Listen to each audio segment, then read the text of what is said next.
Gloire à Dieu. Est-ce que nous ne sommes pas choyés? Oui, nous sommes choyés en ce matin. Merci d'être parmi nous en ce matin, que le Seigneur bénisse. Je dirais que ces deux églises, c'est l'église de certains membres de l'église de Saint-Georges et de Saint-Henri. Ah, de Saint-Georges et de Saint-Henri. Ok, merci beaucoup pour la rectification. C'est Saint-Georges et Saint-Henri. Moitié-moitié. Merci d'être ici avec nous ce matin. Et pour prédisposer le pasteur dans son message, je vous invite à vous lever et nous allons chanter le numéro 505 de nos hymnes et louanges. Tout joyeux, béni soit le Seigneur.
Je lis pour vous et vous suivez avec.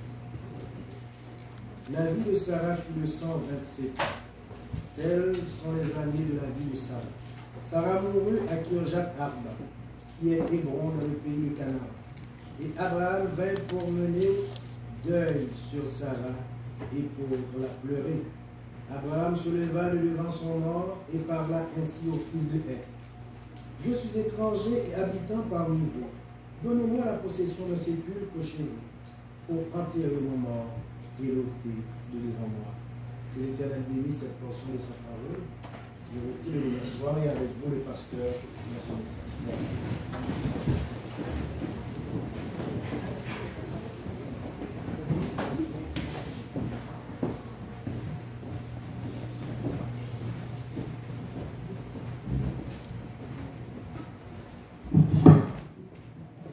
Voilà, donc ce n'était pas prévu pour l'arrivée des Saint-Marie Saint-Georges, mais le sujet d'aujourd'hui, c'est trouver un tombeau pour Sarah. Parce que nous faisons la série sur Abraham, donc nous sommes dans les derniers chapitres, pour ceux qui sont nouveaux ici. Donc, voilà. Donc, le sujet est un sujet un peu, je ne sais pas habituel. Parler de funérailles, c'est vrai quand il y a un funérail dans l'église, c'est bien, hein, on en parle, mais voilà, c'est le sujet que j'ai choisi aujourd'hui, ce matin. Et donc, pourquoi je dis ça? Parce que dans notre société, on n'aime pas beaucoup parler de la mort, je ne sais pas. En général, on parle de beaucoup d'autres sujets, l'Internet, je ne sais pas. Et...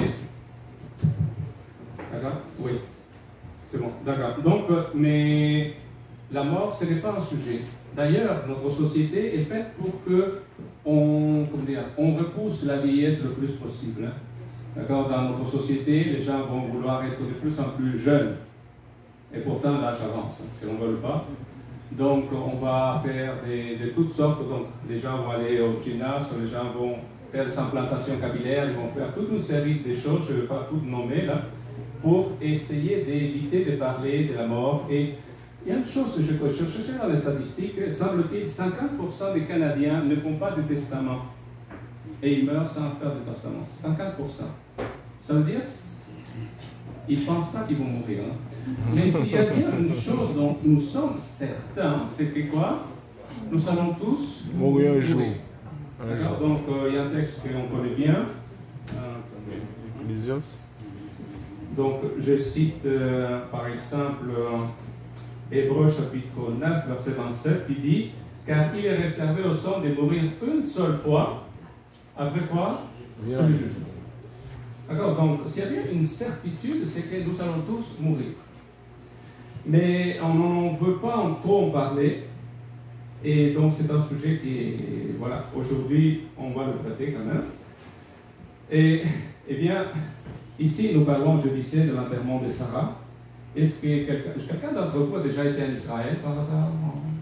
Non. Bon, d'accord, c'est pas grave. Donc, est-ce que vous avez entendu parler du tombeau des patriarches? Oui. Oui, d'accord. Oui. Donc, voilà, ça c'est le tombeau des patriarches. C'est la place où Abraham, Sarah et Isaac, en tout cas, les patriarches ont été quoi? Ont été enterrés. Donc, aujourd'hui, nous... je ne pense pas qu'il y ait des musulmans parmi nous, non? Je ne sais pas. Mais nous, chrétiens, nous n'avons pas le droit de mettre le pied là-dedans. Pourquoi? C'est réservé pour les musulmans seulement. Parce que c'est un lieu sacré de l'islam. Donc, je ne sais pas, quelqu'un a vécu avant 1994, je pense, la plupart, peut-être pas tous les enfants ne connaissent pas cette date. Le 25 avril 1994, un certain Baruch Goldstein, un colon israélien, est rentré à cette place avec une mitrailleuse et il a arrosé tout le monde. Donc, c'était l'attentat qui a été fait dans le tombeau des patriarches, justement. Et il a tué 7 personnes, donc des enfants, des 3. Et il a blessé 125 autres. Donc, c'était, pour ceux qui ont vécu à cette époque, c'était un événement terrible. D'accord? C'était à cette place que ça s'est passé. Donc, pourquoi? Parce que les Juifs aussi revendiquent cette place comme la leur. Hein. Et les musulmans l'ont pris depuis fort longtemps. Et nous, chrétiens, je ne pense pas qu'on ira aller se battre là-bas. Je ne souhaite pas. Mais c'est de cette place qu'on va parler aujourd'hui. Et c'est le texte que nous avons ici, donc en Genèse chapitre 23, qui nous parle. Et donc, je vais commencer. Voilà, la mort de la princesse, parce que vous savez, le mot Sarah veut dire princesse. Sarah veut dire roi, France, ça dépend des pays, là, et en hébreu, c'est surtout France. Dans d'autres langues, le tsar de la Russie, c'est le roi. C'est ça. Et donc, c'est quand même pas n'importe quoi. Donc, Sarah veut dire princesse, et c'est une princesse qu'on enterre cette fois-ci. Et donc, Sarah a été une bonne épouse, une bonne mère. Et je me dis, qu'est-ce que ça aurait été de la vie d'Abraham si Sarah aurait dit non? Parce qu'il y a beaucoup d'épouses qui disent non à leur mari. Hein. Je ne sais pas si vous savez ça, mais je vous l'apprends. Donc, parce que le jour où Abraham a reçu l'appel de la part de Dieu, Sarah aurait dit, oui, c'est bien, tu peux partir, mais moi, je reste. Est-ce que Sarah aurait pu faire ça? Oui. Elle aurait pu. Est-ce qu'Abraham serait allé loin avec ça? Non.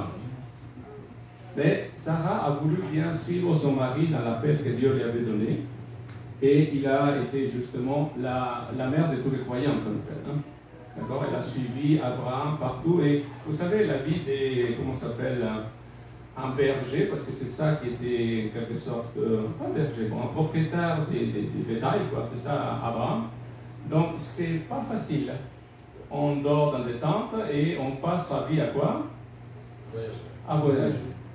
Pourquoi? Parce que le bétail, ça mange le gazon ici, et il faut aller là-bas, et ainsi de suite. On n'est jamais à la même place, parce que le bétail se déplace. Donc c'est ça la vie, c'est une vie nomade, on appelle ça. D'accord? Et c'est ça la vie que Sarah a dû avoir avec son mari. Donc j'avance un petit peu. Voilà. Et voilà. Voilà ce que le texte va nous dire. Donc c'est la mort de Sarah. C'est Abraham qui va pleurer la mort de son épouse. Et donc, je reviens sur le texte, on dit, la vie de Sarah fut de quoi? 127 ans. D'accord? Et je cherchais un petit peu à savoir, 127 ans, c'était le chiffre juste. Il y a certains qui disent que c'est un chiffre symbolique. Parce que rappelez-vous que 120, c'est la limite qui a été donnée après le déluge. Plus 7 ans, c'est le chiffre de la perfection. Donc, peut-être que ce n'est pas tout à fait que ça monte, je ne sais rien. Donc, mais en tout cas, c'est un beau chiffre quand même, 127. J'aimerais faire peut-être pas autant là. Il n'y a pas grand monde qui arrive à ça aujourd'hui. D'accord? Donc, vous savez que c'est la seule femme dans la Bible de laquelle il est mentionné son âge de décès. Aucune place. Donc, ici, je commence la durée. D'abord, les 127 ans. Et Abraham, à la date de la mort de son épouse, Abraham avait quel âge? Ah, vous connaissez bien. C'est bien. 137 ans, parce qu'il y avait 10 ans de différence entre les deux. Donc, Isaac avait 37 ans aussi. Donc, elle a vécu suffisamment longtemps pour voir son fils adulte, parce que 37 ans, il est bien adulte, son garçon. D'accord? Et plus, combien d'années ils ont vécu ensemble? C'est beaucoup. Le couple avec Abraham, c'est plus de 80 ans de vie commune, hein? Donc c'est quand même beaucoup. Donc, voilà, donc ici, oui, ici on mentionne les années, d'accord? Et je cherchais à savoir combien de femmes dans la Bible on mentionne leur âge. Donc, je trouvais, donc, par exemple, la fille de Jairus avait 12 ans lorsqu'elle a été ressuscitée. Et Anne, la prophétesse, ça c'est le livre de Luc, chapitre 2, verset 37, il nous dit qu'au moment où il a vu le petit Jésus, elle avait 84 ans. Mais ici, c'est la seule fois où on nous donne la date de la mort d'une femme. C'est toujours les hommes. C'est pour ça que là, il ne faut pas donner votre date. Donc, ça explique. Non, donc, ensuite, ici, oui, je mets la ville. À quelle ville elle est décédée? Le texte dit, Sarah mourut à Kirjat Arba, qui est Hébron, au pays des Canaan. Quand on cherche un petit peu la ville d'Hébron, on trouve qu'il y a beaucoup de choses quand même qui se sont passées à cette place. Bon, c'est vrai qu'Abraham a habité, mais du fait qu'Abraham a habité à cette place-là, cette place devient une place importante. Mais en plus, ça va être le lieu justement où on va construire le mausolée sur le tombeau d'Abraham plus tard. Mais bon, du point de vue biblique, il y a beaucoup de choses qui vont se passer. Par exemple, c'est là qu'était Abraham lorsque Jésus et 2 anges sont venus le voir, la visite qu'il a eue, vous vous rappelez. quand Dieu lui a dit que dans une moins d'une année, Isaac allait naître. Et c'est à cette occasion-là qu'Abraham, à cette place, donc, et Abraham va intercéder pour Sodome et Gomorrhe, c'est ça. D'accord? Un peu plus tard dans la Bible, on voit que Caleb a reçu cette région comme héritage. Et c'est aussi à Hébron que David, plus tard, va commencer son gouvernement. Plus tard, avant d'aller à Jérusalem. D'accord? Donc, c'est quand même des places importantes. Donc, cette ville était associée à Dieu d'une certaine façon. Est-ce qu'on peut choisir l'endroit où on meurt? Non. Rarement. Si tu restes toujours à la même place, ça peut arriver. Oui. Mais, et comme on disait, mon grand-père est mort dans son sommeil. Ah, mais c'est bien. Oui, mais on était tous dans la voiture. Donc, vaut mieux pas en conduisant. Oui, donc, je reviens sur le sérieux.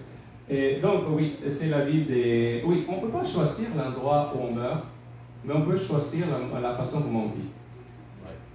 D'accord? Et comment on se prépare pour cela. On ne peut pas contrôler les circonstances, mais on peut contrôler ce qui va passer après. Et c'est ça qui est le plus important à mon avis. D'accord? Et je passe au point suivant ici. Voilà. D'accord? Donc, les larmes. Et donc, je lis donc, le verset 2, il dit « Et Abraham vint pour mener deuil sur Sarah et pour la pleurer. » Ils ont vécu beaucoup d'années ensemble. Et vous savez, quand vous perdez quelqu'un qui vous est cher, ça vous déchire le cœur, hein, c'est sûr. C'est toute une vie ensemble. Ils sont faits. Peut-on dire que Sarah était une personne parfaite? Non. Et elle avait son caractère comme tout le monde. Hein. Elle avait ses choix et c'est elle qui a poussé sa servante pour qu'il soit la concubine de son mari. En tout cas, il a fait des choix. Mais c'est vrai qu'il a obéi aussi au mari pour mentir aussi. Ça, on a déjà étudié tout ça. Mais le fait est qu'elle a fait de son mieux, elle a subi. Donc, et voilà, je commence par le mot absence, l'absence. Si vous remarquez, le texte dit Abraham vint pour mener deuil sur Sarah. Ça veut dire qu'Abraham n'était pas là quand sa femme est décédée. Il était probablement à une autre place en train de s'occuper du bétail. Cela veut dire aussi que peut-être qu'ils sont volés de ne pas avoir été là quand cela est arrivé. Est-ce que ça se peut qu'on s'en veut parce que je connais des gens qui me disent si seulement j'avais été là. Si seulement quoi. Ah, j'étais resté à la maison cette semaine-là. Si seulement je lui avais dit que je la pardonne. Si seulement on s'était quitté dans de bons termes. Si seulement j'avais fait ci, j'avais fait ça. Est-ce qu'Abraham se disait des choses comme ça? Si seulement. Mais, je veux dire, la personne étant décédée, il faut accepter le pardon de Dieu aussi. Il faut tourner la page sur ce qui se passe. Et donc, il n'était pas là. Et si Dieu nous pardonne, est-ce que nous sommes plus importants que Dieu pour nous pardonner nous-mêmes? Donc, je passe au point suivant, un deuil légitime, je dis. Donc, Abraham va pour mener deuil sur Sarah et pour pleurer sur elle. À l'époque, l'enterrement, c'est quelque chose, je veux dire, les deuils et tout ça, c'est pas comme aujourd'hui. Hein. Donc, à l'époque, on loue le service des dames qui viennent pleurer exprès. Des pleureuses, on appelle ça. D'accord? Et donc, les gens vont se déchirer le linge, on va se mettre du cendre sur la tête, on va s'habiller avec des sacs. On peut critiquer, mais chaque culture a sa façon de faire. Hein. D'accord? Donc, nous, on n'est pas là, donc qui sommes-nous pour juger le passé? Il y a quoi? On est ici il y a presque 3000 ans derrière, donc c'était comme ça, c'est juste à nous de comprendre. Et quelqu'un m'a demandé une fois, mais à quoi ça servait les pleureuses? Vous savez que c'est très subtil, une pleureuse. eh bien, ces dames, quand elles pleurent, ça permet que vous pleurez aussi. D'accord? Parce que quand tout le monde pleure, bah, on a l'habitude de faire comme tout le monde. Et c'est plus facile à celui qui doit faire son deuil de passer à travers ça.